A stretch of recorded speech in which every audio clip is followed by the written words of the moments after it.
Hello dear students. पिछले video में हमने मई 2018 का पेपर फिनिश कर दिया था। इस वीडियो से चलो शुरुआत करते हैं नवंबर 2018 पेपर की। सबसे पहला क्वेश्चन है, it is a compulsory question, OPC पे बेस्ड है। तो क्वेश्चन पढ़ने से पहले ओपीसी के कॉन्सेप्ट्स रिवाइज कर लेते हैं। 1 पर्सन कंपनी है, इसमें एक ही मेंबर है, वही मेंबर है और इनिशियली वही डायरेक्टर होता है। सारे प्रोविजंस अप्लाई करते हैं, जो भी कंपनी के कैरेक्टरिस्टिक्स है सारे अप्लाई करेंगे। So it will have separate legal entity, it will have perpetual succession, it will have limited liability. So it is a better option as compare to a proprietary business. Proprietary में क्या होता है, आपकी liability unlimited होती है and वहाँ पर businessman को अगर कुछ हो गया बिजनेस ख़त्म। लेकिन यहाँ पर ऐसा कुछ भी नहीं है। यहाँ पर आपको कंपनी से रिलेटेड सारे बेनिफिट्स मिलेंगे, लिमिटेड लायबिलिटी भी रहेगी। हाँ, आप एक अनलिमिटेड लायबिलिटी ओपीसी स्टार्ट कर सकते हो, लेकिन वो कंपलसरी नहीं है। You can also have limited liability OPC. Perpetual succession का भी बेनिफिट मिलेगा, लेकिन कैसे? मेंबर तो एक ही है, अगर उसको कुछ हो जाता है तो बिजनेस बंद होना चाहिए ना। नहीं, in case of OPC we also appoint a nominee. ये नॉमिनी इनकॉर्पोरेशन के टाइम पे ही डिसाइड किया जाता है and the name of nominee is also written in the memorandum. ठीक है, अगर सपोज बिजनेस बढ़ता गया, बिजनेस बहुत अच्छा चल पड़ा, अब आप 1 पर्सन से हैंडल तो नहीं होगा ना, तो एक्ट बोलता है कि आप अपने 1 पर्सन कंपनी को या तो प्राइवेट या पब्लिक कंपनी में कन्वर्ट कर लो। अच्छा, कन्वर्जन के प्रोविजंस क्या हैं? इन case of compulsory conversion, compulsory मतलब अगर आपका पेड अप कैपिटल 50 लाख से ज़्यादा हो जाता है, या फिर सो इट इज़ और या फिर आपका average annual turnover during the last 3 financial years is more than 2 crore rupees. So if your paid up capital exceeds rupees 50 lakhs और the average annual turnover, act में लिखा है एज प्रिस्क्राइब, लेकिन rules बोलते हैं ऑफ लास्ट 3 फाइनेंशियल ईयर्स, तो मैंने वो प्रोविजंस यहाँ पर लिख दिए हैं। So average annual turnover of the last 3 financial year exceeds 2 crores, तो फिर तो आपको कंपल्सरीली आपके ओपीसी को प्राइवेट या पब्लिक कंपनी में कन्वर्ट करना ही पड़ेगा, फिर वो आपकी मर्जी है। कन्वर्जन कैसे करेंगे? देखो, 1 मेंबर ओपीसी में है, अगर आप प्राइवेट में कन्वर्ट कर रहे हो तो एक और मेंबर लेकर आओगे, पब्लिक में कन्वर्ट कर रहे हो तो 6 मेंबर्स और लाने पड़ेंगे। डायरेक्टर्स यहाँ पर अगर सिर्फ 1 है तो उसका 2 करना पड़ेगा for private, 3 for public company. Articles में चेंज करना पड़ेगा, मेमोरेंडम में ऑल्ट्रेशंस करने पड़ेंगे। तो इस तरीके से आप अपनी कंपनी को या तो प्राइवेट या पब्लिक में कन्वर्ट कर दोगे। There is also something known as voluntary conversion. Now let's say that the business started flourishing and it's not possible for just a single person to handle the business. So he wants to convert it into either private or public company. Act बोलता है भाई रुक जाओ, थोड़ी देर रुक जाओ, अभी तो ओपीसी स्टार्ट किए, बिजनेस अच्छा चल रहा है लेकिन अभी भी टर्नओवर कम है। एक्ट बोलता है 2 साल तक रुक जाओ। If you have incorporated a private company, you cannot voluntarily convert it into either private or public company unless 2 years have elapsed from the date of incorporation. तो इसका मतलब है कि incorporation से 2 साल आपको वेट करना पड़ेगा। अरे लेकिन उन्हीं 2 सालों में मेरा टर्नओवर, एवरेज टर्नओवर अगर बढ़ गया या फिर वो पेड अप कैपिटल बढ़ गया, तो इन दैट केस तो आपको कंपल्सरी कन्वर्जन करना ही पड़ेगा। ठीक है, तो मैंने कैसे लिखे हैं प्रोविजंस? वॉलेंट्री कन्वर्जन कब करेंगे? It is possible only after 2 years from incorporation और if the limits, if the OPC crosses the limits. चलो अभी क्वेश्चन पढ़ लेते हैं। XYZ is a 1 person company, ठीक है, it was incorporated during the year 2014-15। अगर इनकॉर्पोरेशन की डिटेल्स दी है तो पक्का उसे यूज करना पड़ेगा, तो क्वेश्चन पढ़ते टाइम पे ही हम हाईलाइट कर लेंगे इट वॉज इनकॉर्पोरेटेड इन 2014-15, ताकि बाद में मुझे ये इन्फॉर्मेशन ढूंढनी नहीं पड़े। ऑथराइज्ड कैपिटल 45 lakhs का था and this capital was also fully subscribe and paid up. मेरे लिए ये इंपॉर्टेंट है, पेड अप कितना है। सो पेड अप इज 45 lakhs, ठीक है. Turnover during the year 14-15, 15-16 was 2 crores and 2.5 crores respectively. Okay, तो इनकॉर्पोरेशन का टाइम दिया है, टर्नओवर, पेड अप कैपिटल के डिटेल्स ये हैं. It's a question relating to conversion. The promoters seek your advice in the following circumstances, whether the OPC can convert itself into any other kind of company during the year 2016-17. Incorporate कब हुई थी? 14-15 में. तो 14-15 में incorporate हुई थी, then 14-15, 15-16, 16-17. हाँ, तो 2 साल हो चुके हैं, ठीक है. What if the promoter increases the paid up capital of the company by 10 lakhs during the year 16-17? तो देखो 14-15 में इनकॉर्पोरेट हुई थी, तो 14-15, 15-16 और 16-17 that is the third year में वो 10 लाख रुपीज से अपना पेड अप कैपिटल बढ़ा रहे हैं. अब तक तो उनका पेड अप कैपिटल था 45 lakhs का. It was fully subscribed and paid up, okay. Plus वो 10 lakhs और लेकर आ रहे हैं, मतलब ये साल में उनका जो पेड अप कैपिटल है वो हो जाएगा 55 lakhs, which is more than the limit of 50 lakhs. तो हाँ, इनको कन्वर्जन करना ही पड़ेगा, इनफैक्ट कंपल्सरी कन्वर्जन हो जाएगा. What if the turn over of the company during the year 16-17 was 3 crores? नहीं, हमको कोई फर्क नहीं पड़ेगा यहाँ पर, बिकॉज अगर आप 3 साल का एवरेज निकालोगे तो वो 2 crore से ज़्यादा ही आने वाला है. तो आपका आंसर होगा even if the turnover increases, if the turnover of the year is 3 crore rupees, our answer will remain the same. It will have to convert itself into a either private company और public company. कितने marks का question है? 4 marks का question है. तो आप क्या लिखोगे यहाँ पर? आपको ओपीसी एक्सप्लेन करने की ज़रूरत नहीं है, okay. You need not right about the characteristics of 1 person company. आपको लिखना है अबाउट कंपल्सरी कन्वर्शन. वॉलंटरी ज़रूरत नहीं है, लेकिन फिर भी आप लिखोगे.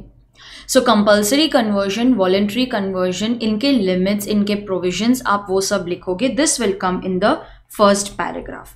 बस फर्स्ट पैराग्राफ में आपको इतना ही लिखना है. सेकेंड पैराग्राफ में आप फैक्ट्स आइडेंटिफाई करोगे. सबसे पहले आप लिखोगे that the subscribe capital of the company was ₹45 lakhs, the turnover was ₹2 crores and 2.5 crores respectively. फिर बाद में आप जो सब क्वेश्चंस पूछे हैं उनका आंसर लिखोगे. That if the promoter increases, तो आपको ऐसे 1 करके लिखना है मॉडल आंसर में. If the promoter increases the capital by 10 lakhs, then the existing capital of the company is 45 lakhs. You will show at 10 lakhs, it increases to 55 lakhs. The company will have to compulsorily convert itself into either private or public company. तो ये आपका 5th point आ जाएगा. If the turnover increases to 3 crores, if the turnover is 3 crores in 2016-17, answer will remain the same because it is exceeding the limits of average of the last 3 years. It is increasing by 2 crores. So yes, that will form the second paragraph, and last paragraph, the 7th point will be conclusion. So 7 sentences formed इधर ही हो गया for a 4 mark answer, and I think that is sufficient. Students, next question solve करने के लिए आपको bonus shares revise करने पड़ेंगे. Bonus shares के प्रोविजंस आप देख सकते हो in section 63 of the act. Now what is bonus? Bonus मतलब फ्री में देना. तो ये ऐसे शेयर्स है जो फ्री में दिए जाते हैं टू द शेयर होल्डर्स. क्यों दिए जाते हैं फ्री में? क्योंकि हमारे पास देने के लिए पैसा नहीं है in the form of dividend, तो हम उनको बोलते हैं कि चलो तुम शेयर्स रख लो. So this bonus is nothing but capitalization of profit. You are converting your profits into shares. अच्छा, ये बोनस का तो मीनिंग हमें समझ में आ गया. ये शेयर्स दिए जाते हैं free of cost to the share holders. It is nothing but a capitalization of profit. आप अपने प्रॉफिट्स को, अपने जो फ्री रिजर्व्स हैं, उन्हें आप कैपिटल में मतलब शेयर्स में कन्वर्ट कर रहे हो. पैसा कहाँ से आएगा? What will you utilize? कौन सा प्रॉफिट आप कैपिटलाइज करोगे? So you can use free reserves, securities premium but earned in cash only. अच्छा, ऐसी भी सिक्योरिटीज प्रीमियम होती है क्या which is earned otherwise than in cash? Yes, तभी हम यूज करेंगे वैल्यू ऑफ सिक्योरिटीज प्रीमियम. तो वैल्यू वर्ड यूज होगा, it means it is otherwise than in cash. तो ये securities premium otherwise than in cash कब जनरेट होता है? लेट्स से फॉर एग्जाम्पल आपको एसेट्स मिले, ठीक है, आपको एसेट्स मिले of let's say value 120 crore, लेकिन आपने शेयर्स दिए ऑफ वैल्यू ओनली 100 करोड़। तो आपको एसेट मिला 120 करोड़ का, लेकिन आपने शेयर्स इशू किए उसके अगेंस्ट फॉर ओनली 100 करोड़। तो जो डिफरेंस है यहाँ पर 20 करोड़ का, that is nothing but securities premium which is earned in otherwise than cash. वो वैल्यू ऑफ सिक्योरिटीज प्रीमियम होगा, वो आप यूज नहीं कर सकते for bonus shares because that is not actual money, that does not represent actual premium. Okay, यहाँ पर आप वही सिक्योरिटीज प्रीमियम यूज कर सकते हो जो आपने कैश में अर्न किया है। तो yes, we can use free reserves. Free मतलब they are not fixed for any purpose, they can be used for distribution of dividend. You can use securities premium earned in cash only. We can also use CRR, capital redemption reserve. Capital redemption reserve का ये बहुत ही specific use है to issue bonus shares. CRR create करते हैं हम at the time of redemption, ठीक है। तो जो कैपिटल रिडम्पशन रिजर्व है या फिर आपने बाय बैक कर लिया है शेयर्स, तभी आप CRR क्रिएट करोगे। This capital redemption reserve can be utilized for issuing bonus shares. ये तो हो गया सोर्सेज के बारे में। अभी अदर पॉइंट्स क्या है, ऑल्दो ये इतने काम में नहीं आएंगे आपको आंसर करने में, लेकिन ये रिविजन लेक्चर्स है तो हमें कॉन्सेप्ट तो रिवाइज करना ही है ना। सबसे पहले हमने मीनिंग देख लिया, it is capitalization of profits, फिर हमने सोर्सेज देख लिया कि कहाँ से आप बोनस शेयर्स इशू करोगे। अब अदर प्रोविजंस देख लेते हैं। सबसे पहला प्रोविजन है that there must be authorization in the articles. आपका आर्टिकल्स ऑथराइज करेगा तभी आप बोनस शेयर्स इशू कर सकते हो, नहीं करेगा तो then that issue is invalid. आप बोर्ड रेजोल्यूशन पास करो रेकमेंडिंग द इशू, फिर बाद में we will pass just an ordinary resolution. सिर्फ एक ऑर्डिनरी रेजोल्यूशन पास करेंगे in the general meeting. The third requirement is that the shares must be fully paid and the bonus shares which you issue they should also be fully paid. देखो, bonus shares एक तरीके का gift हुआ ना, तो आप उनको नहीं बोल सकते कि अभी इसके अगेंस्ट पैसे दो। So since they are issued free of cost, bonus shares should also be fully paid. Bonus can not be given in lieu of, मतलब इंस्टेड ऑफ डिविडेंड। लेकिन मैंने शुरुआत में ही आपको बताया था कि बोनस इज गिवन बिकॉज हम डिविडेंड नहीं दे पा रहे, तो हम शेयर होल्डर्स को बोलते हैं भाई इस बार तुम शेयर्स रख लो। फिर यहाँ पर मैं बोल रही हूँ that bonus must not be given in lieu of dividend. इसका मतलब क्या है? नाउ लेट्स से फॉर एग्जाम्पल कि कंपनी अगर डिविडेंड डिक्लेयर कर देती है, ठीक है, the members declare the dividend, तो फिर आप नहीं बोल सकते कि नहीं हमारे पास पैसे नहीं है, तुम शेयर्स रख लो ना, तब आप बोनस शेयर्स नहीं दे पाओगे। तो अगर शेयर होल्डर्स डिविडेंड की डिमांड कर रहे हैं तो आपको डिविडेंड ही देना पड़ेगा।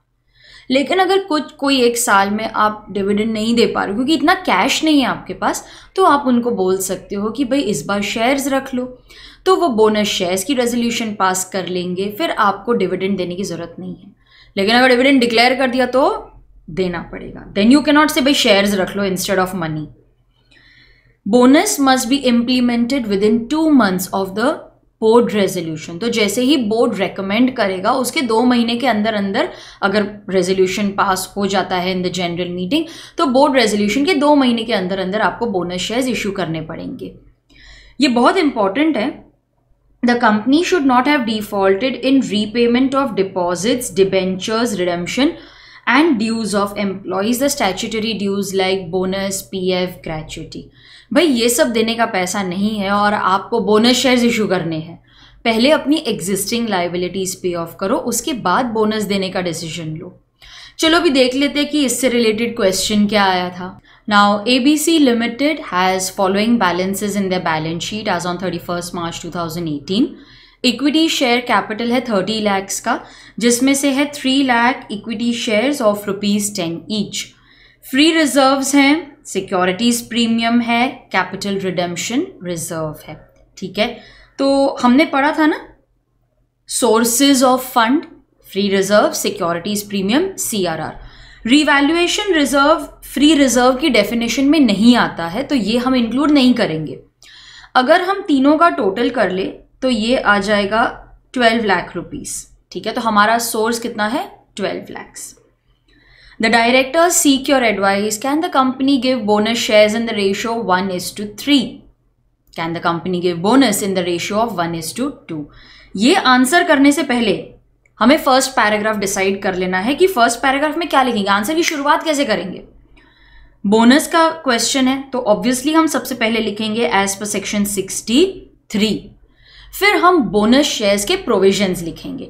अब क्वेश्चन पढ़ने के बाद आपको एक अंदाजा आ गया होगा कि सोर्सेज का पूछा है, ये रेशो में इशू कर सकते नहीं कि वेटेज देखो, वेटेज ओनली 2 marks, इसका मतलब है ज्यादा नहीं लिखना है हमें। यहां पर क्या लिखेंगे, as per section 63 which relates to bonus shares, sources include, तो आप सोर्सेज के बारे में लिखोगे। Sources include free reserve, securities premium earned in cash only, capital redemption reserve, revaluation reserve is not a free reserve, it will not be included, ठीक है।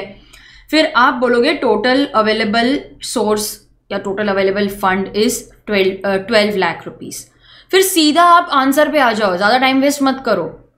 Can the company give bonus shares in the ratio 1:3? तो अगर company को 1:3 में bonus shares issue करने हैं, currently कितने shares हैं उनके पास, 3 lakhs, so they will give 1 bonus share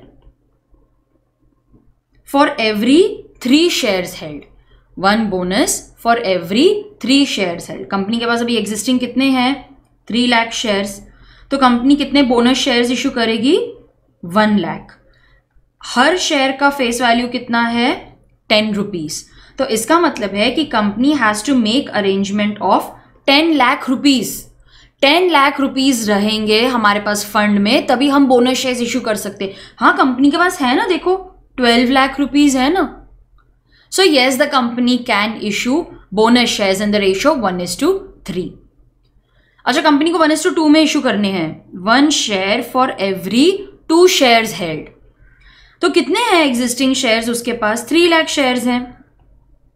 तो इसका मतलब है कि कितने बोनस शेयर्स इशू करेंगे हम, 1,50,000 shares into 10 rupees per share.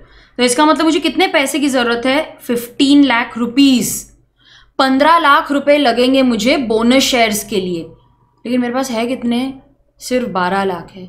क्या कंपनी 1:2 में बोनस शेयर्स इशू कर सकती है, नहीं। बस आपको ये कैलकुलेशन दिखाना है। फर्स्ट में company can issue bonus share, second में company can not issue bonus shares in the ratio 1:2। बस आपको ऐसे ही कंक्लूड कर देना, 2 marks के लिए इतना ही लिखेंगे। Next let us discuss question 1C first part. Okay, for that you need the knowledge of section 123 declaration of dividend. पूरा सेक्शन नहीं अप्लाई करेगा, इसमें से सिर्फ आपको ट्रांसफर टू रिजर्व्स के प्रोविजंस याद करने हैं। इट्स अ 3 mark क्वेश्चन, तो ज़्यादा थ्योरी की एक्सपेक्टेशन नहीं है एग्जामिनर में। Now let us read the provisions, then I highlight the key words for you, और फिर मैं उसका इंटरप्रिटेशन डिस्कस करूंगी। According to section 123 subsection 1, before declaration of dividend, okay, तो जो भी हम पढ़ रहे हैं वो सब बिफोर डिक्लेरेशन होगा। Before declaration of dividend in any financial year, company may transfer such percentage of profit for that financial year as it may consider appropriate to reserves of the company. तो अब मैंने कुछ words को red में highlight किया, चलो उनको discuss कर लेते हैं। Before declaration of dividend, company may transfer some percentage of the profit to reserves। देखो, डिविडेंड डिक्लेयर करना है, इसका ये मतलब नहीं है कि पूरा प्रॉफिट खर्च कर दो, थोड़ा साइड में रखो, कल को लॉस हो गया तो यही रिजर्व्स काम में आएंगे। तो अभी मौका मिला है, तो इसका ये मतलब नहीं है कि सारा प्रॉफिट डिविडेंड के जैसे डिक्लेयर कर दो। तो एक्ट बोलता है before declaration of dividend company you may transfer, so may word shows that it is not compulsory, it depends at the discretion of the company, company की मर्जी है। so the company may transfer, it's not compulsory, such percentage of profit, कितना transfer करना है वो भी नहीं लिखा है, as it may consider appropriate. Again they have used may. It again shows that ये जो हम पढ़ रहे हैं वो compulsory नहीं है. It is not mandatory. It is left at the discretion of the company. तो देखा हमने provision में से कैसे words पिकअप कर लिए, की वर्ड्स हाईलाइट करवा लिए एंड फिर हमने उसका इंटरप्रिटेशन किया. चलो अभी देख लेते हैं कि इसे क्वेश्चन में कैसे अप्लाई करना है. YZ Limited is a manufacturing company and it has proposed dividend at the rate of 10% for the year ending on for the year 2017-18 out of the current year's profits. ठीक है. The company has earned a profit of 910 crores in the year 2017-18 and it does not intend to transfer. So they do not intend to transfer any amount of the general reserves out of the current profits of the company. Can the company do so? Is it allowed? 3 marks का question है, 3 marks का, तो यहाँ पे ज़्यादा लिखने की ज़रूरत नहीं है आपको. तो सबसे फर्स्ट पैराग्राफ में आप क्या लिखोगे? थ्योरी लिखोगे, सेक्शन नंबर लिखोगे, सेक्शन 123, सिर्फ थ्योरी लिखोगे that the company may at its discretion transfer such percentage of its profit as it thinks fit. Yes, it may transfer such percentage as it may think fit to the reserves. यहाँ पर the company has earned, फिर second paragraph में हम आ जाएंगे और वहाँ पर हम क्वेश्चन डिस्कस करेंगे. सेकेंड पैराग्राफ में क्या लिखेंगे? The company has earned profit of 910 crores and it proposes a dividend of 10% for the year. But they do not intend to transfer any amount to the general reserve. As per the provisions of section 123, transfer to reserves is not mandatory. It is left at the discretion of the company. तो हमने solution भी दे दिया. तो second paragraph में हमने case discuss किया, हमने solution दिया कि ये तो कंपनी पे डिपेंड करता है, कंपलसरी तो है ही नहीं. और हम कंक्लूजन में लिखेंगे that even if the company does not transfer anything to reserve, it can still declare dividend at the rate of 10%. 3 marks का क्वेश्चन है, हर पैराग्राफ में 2 या 3 points, that is sufficient. Next question कर लेते हैं. क्वेश्चन सब क्वेश्चन 2 है, again for 3 marks. Okay, so it means छोटा सा ही होगा. Karan was holding 5,000 equity shares of ₹100 each of the company. A final call of 10 rupee per share was not paid by Karan. The company declared dividend at the rate of 10%. Examined with reference to the provisions of the Companies Act, the amount of dividend that Karan should receive. आपने section 127 पढ़ा होगा. Section 127 talks about the punishment for not paying dividend. वहाँ पर exceptions हैं. ऐसे cases है जहाँ पर अगर आपने dividend नहीं भी pay किया तो चलता है. ये उसमें का एक point है. तो चलो वो exceptions क्या है जहाँ पर वो punishments apply नहीं होंगे, वो exceptions पढ़ लेते हैं. Section 127 talks about punishment for failure to distribute dividend. तो ये punishment के provisions है, इस पे question based नहीं है. Question is on exemption from punishment. ऐसे कौन से केसेस है जहां पर अगर आपने डिविडेंड पे नहीं किया, कंपनी की गलती नहीं है, तो भी चलेगा, you are not subject to those penalties. यहां पर आप 4th पॉइंट देखिए, dividend if it is lawfully adjusted against the share holders dues. और मैंने वहां पर एक एग्जाम्पल लिखा है कि मान लो company has to pay dividend of ₹2 lakh to the share holders, लेकिन कंपनी को उससे कॉल रिकवर करना है 50,000 रुपीज का. Then the company can adjust the amount receivable against the dividend and the company will pay only 1.5 lakhs. Students, अगर आपको मेरे hand written notes पसंद आ रहे हैं, आपको ये रिविजन लेक्चर्स अच्छे लग रहे हैं, लेकिन आप चाहते हो कि हम unit wise, chapter wise revision lectures ले, तो मैंने 2 चैप्टर्स के रिवीजन की एक छोटा सा पैक डिज़ाइन किया है आपके लिए फॉर क्विक रिवीजन. वहाँ पर चैप्टर वाइज रिवीजन हम करेंगे और ऐसे ही हैंड रिटन नोट्स से करेंगे. ऐसे ही मैं आपको सिंप्लीफाई करके सिंपल लैंग्वेज में आपके साथ डिस्कस करूँगी. If you want to buy those revision lectures, मैंने 2 यूनिट्स के रिविजन लेक्चर्स का अरेंजमेंट किया है, that is dividend and audit and auditors. ये दोनों बहुत इंपॉर्टेंट है for exam. If you want to buy those revision lectures, the link is given in the description box. आप वो नंबर पे कॉल कर सकते हो and you can get the details. Okay, coming back to the question, तो ये सब हम वहाँ पर डिस्कस करेंगे. क्विक रिविजन में मैं आपके साथ ये सब पूरा section 127 with exemptions, with problem solving discuss करूंगी, chapter wise, section wise. Okay, yes, let us come back to that. Karan was holding 5,000 equity shares of 100 each. Company ने फाइनल कॉल किया 10 रुपीज पर शेयर का, तो उस हिसाब से 5,000 equity shares पे final call of 10 rupees per share किया है, so he will have to pay rupees 50,000. Okay, and the company has declared a dividend of rupees of 10%.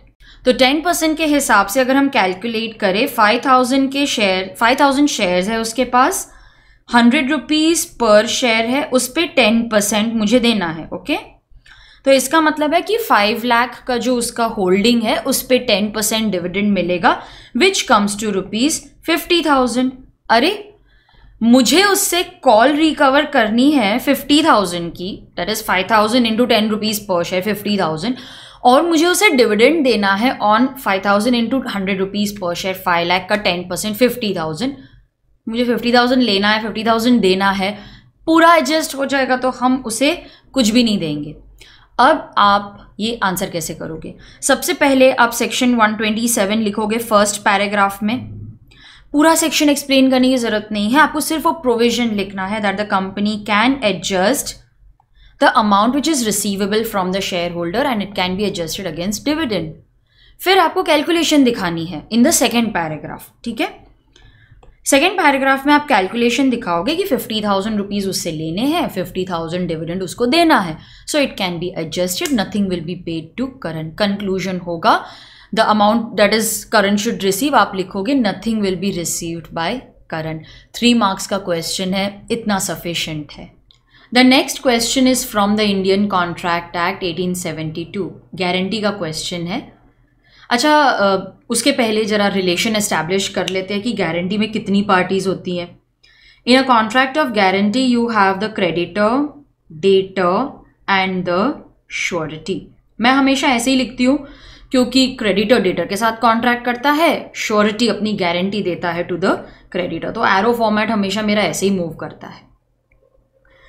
Now creditor has entered into contract with debtor, debtor अपने पैसे देगा, इसकी guarantee कौन देता है? Surety. और surety enters into a contract at the time of giving the goods to debtor और entering into contract with debtor. Surety के गारंटी की वजह से डेटर को बेनिफिट मिलना चाहिए. ठीक है, तो ये सब कॉन्ट्रैक्ट्स एक ही साथ होने चाहिए. अब हमने कॉन्ट्रैक्ट्स एंटर कर दिए, उसके कुछ टर्म्स होंगे. The creditor without consulting the surety changes the terms of the contract.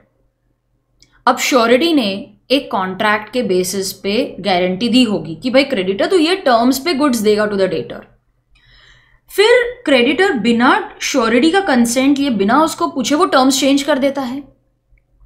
तो एक्ट बोलता है surety you are no longer liable. क्यों? तुम्हारे परमिशन के बिना टर्म्स चेंज हुए ना. देखो, अब श्योरिटी अपने माइंड में एक कुछ लेकर बैठा है, आप सडनली उसे चेंज कर देते हो. Now the contract is speaking a language other than what was intended. Why should the surety B liable? उसे तो मौका मिल गया, बोलते भाई आई एम नॉट लायबल, लेकिन पूरे ट्रांजैक्शन के लिए नॉट लायबल होगा क्या? नहीं, ऐसा नहीं है. He will be discharged from all the transactions which take place after change. So he will be discharged for subsequent transactions, but he remains liable for the transactions before the change. ठीक है, समझ में आया? मैंने उसको अच्छा graphically represent भी किया है. तो चलो पढ़ लेते हैं. Variance in the terms of contract. Variance means change in the terms of contract. If the creditor changes the terms of the contract without the consent of surety, मैंने without the consent को highlight किया है because अगर surety के consent से ये सब changes हो रहे हैं देन श्योरिटी इज लायबल ना. उसके कंसेंट के बिना ये सब हो रहा है, इसीलिए वो डिस्चार्ज हो गया. He is discharged, but he will be discharge for all the dates which are after the transactions. He continues to remain liable for the transactions which have taken place before change. चलो अभी देख लेते हैं कि इसे question में कैसे apply करना है. 4 मार्क्स का क्वेश्चन है. ठीक है, उस हिसाब से हम अपना कंटेंट डिसाइड करेंगे. Mr. Chetan was appointed as a site manager of the company on a 2 years contract on monthly salary of 50,000. तो ये इसकी existing salary है. मिस्टर पवन गेव श्योरिटी, बस रुक जाओ। मिस्टर चेतन वॉज अपॉइंटेड, मतलब ये डेटर जैसा हुआ। At the site of ABC construction, मतलब ये क्रेडिटर जैसा हुआ।